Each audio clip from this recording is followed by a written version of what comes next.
नमस्कार, मैं सुनीता गोदारा। मेरे YouTube चैनल पर आपका स्वागत है। आज हम कक्षा 10 पुस्तक स्पर्श के अध्याय 6 महादेवी वर्मा जी की कविता मधुर मधुर मेरे दीपक जल का अध्ययन करेंगे। तो चलिए सबसे पहले हम जानते हैं महादेवी वर्मा का जीवन परिचय। 1907 की होली के दिन उत्तर प्रदेश के फर्रुखाबाद में जन्मी महादेवी वर्मा की प्रारंभिक शिक्षा इंदौर में हुई। विवाह के बाद पढ़ाई कुछ अंतराल से फिर शुरू हुई। महादेवी ने छायावाद के 4 प्रमुख रचनाकारों में औरों से भिन्न अपना एक विशिष्ट स्थान बनाया है। 4 प्रमुख रचनाकार कौन हैं? महादेवी वर्मा, सुमित्रा नंदन पंत, जयशंकर प्रसाद और सूर्यकांत त्रिपाठी निराला। ये छायावाद के 4 प्रमुख स्तंभ माने जाते हैं। महादेवी का समस्त काव्य वेदना में है। वेदना यानी दुख प्रकट करता हुआ। 11 सितंबर 1987 को इनका देहावसान हुआ।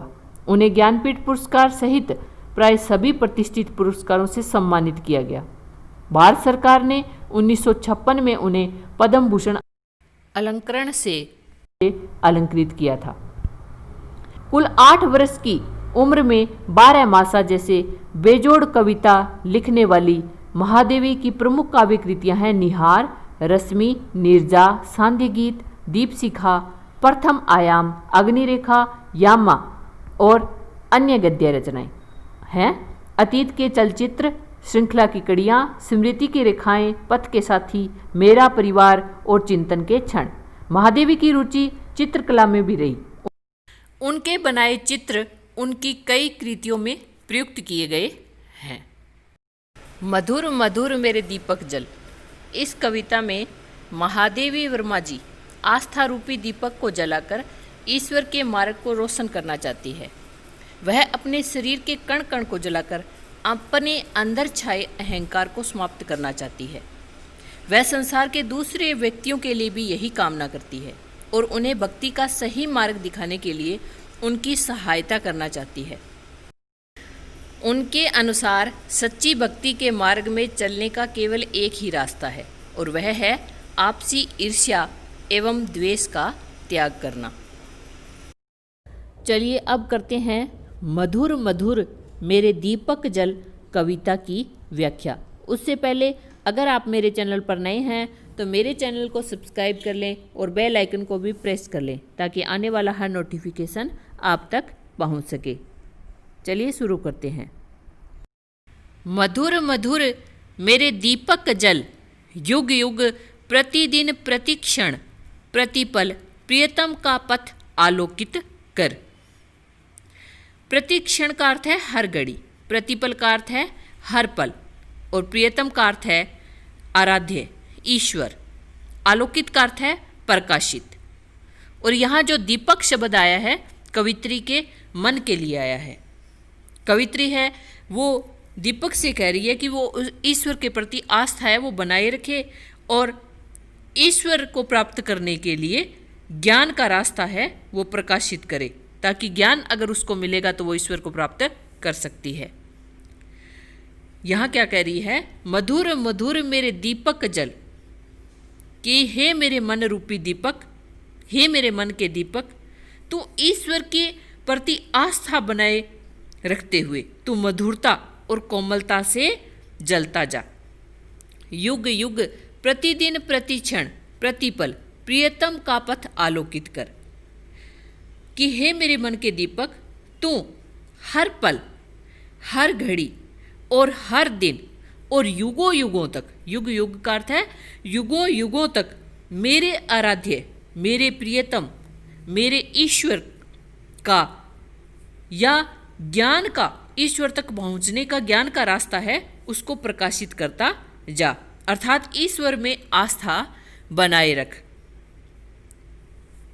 आगे है सौरभ फैला विपुल धूप बन, मृदुल मोम सा घुल रे मृदु तन।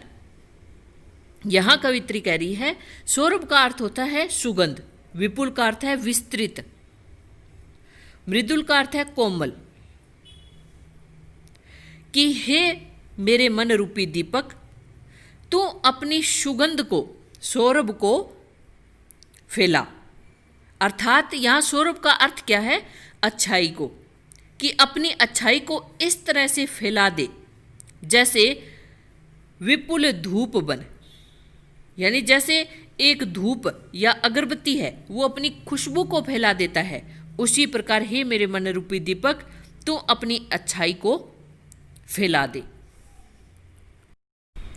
मृदुल मोम सा घुल रे मृदु तन, कि हे मेरे मन रूपी दीपक तू अपने स्वच्छ शरीर के सहारे अपनी कोमल मोम को पिघला दे, यानी अपने पूरे शरीर को तू पिघला दे, अर्थात उसमें ज्ञान प्राप्त कर और दे प्रकाश का सिंधु अपरिमित, यानी जब तू अपने कोमल शरीर को मोम की तरह पिघला देगा तो तेरे प्रकाश की कोई सीमा नहीं रहेगी।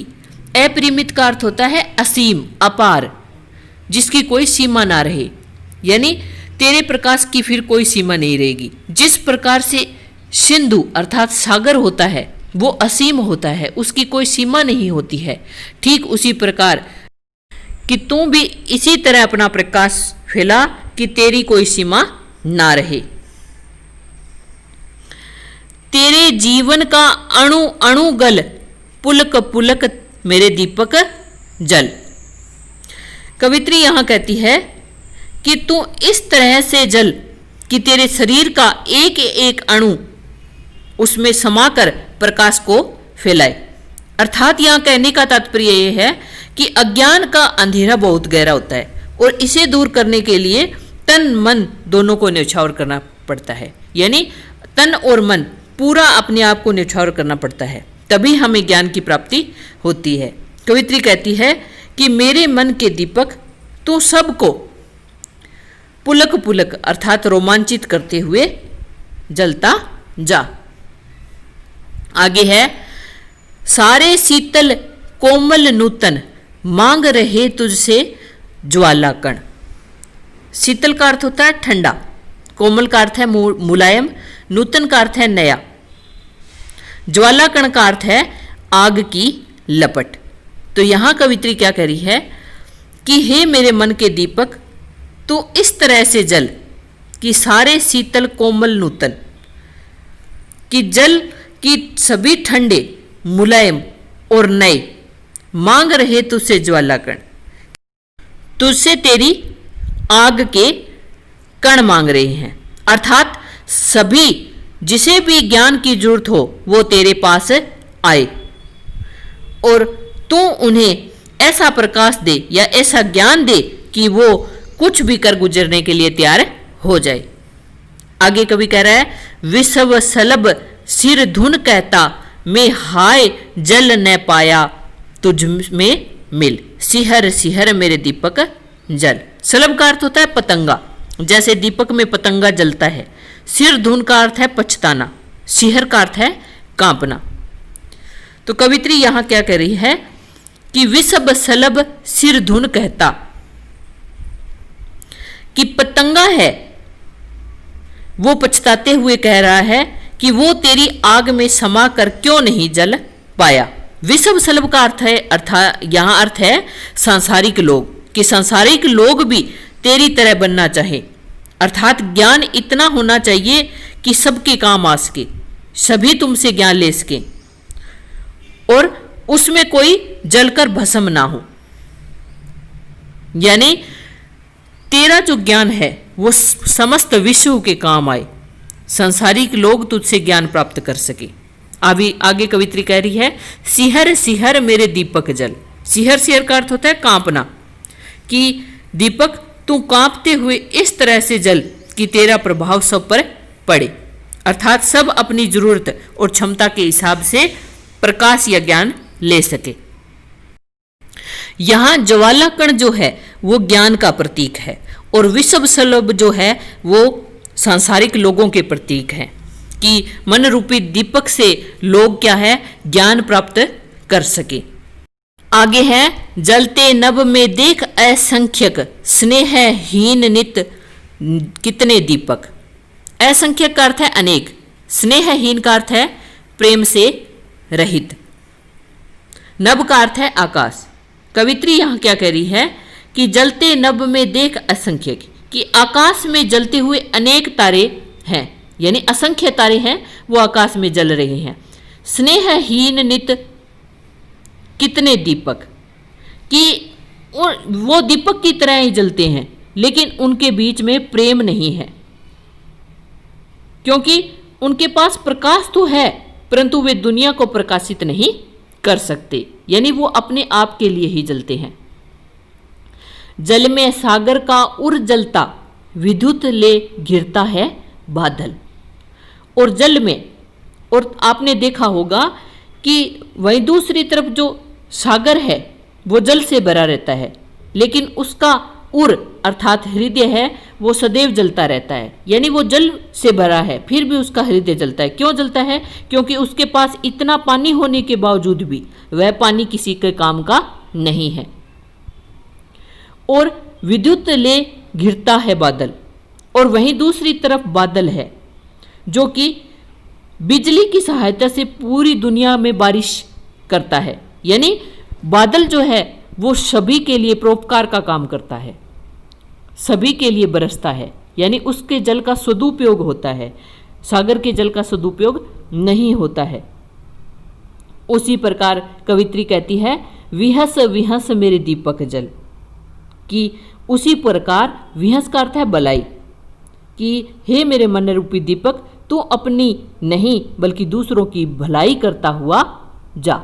विहस विहस यानी भलाई करते हुए जा, यानी जिस प्रकार से बादल सबकी भलाई करता है ठीक उसी प्रकार से तुम भलाई करो, यानी तुम्हें सागर की तरह और तारों की तरह नहीं बनना है जो अपने लिए ही जीते हैं, तुम्हें तो बादल की तरह बनना है जो सबके लिए जीता है, सबकी भलाई करता है। तो आशा करती हूँ आपको ये वीडियो अच्छी लगी होगी। अगर अच्छी लगी है तो मेरे चैनल को सब्सक्राइब करें, लाइक करें और शेयर करना ना भूलें। Thank you.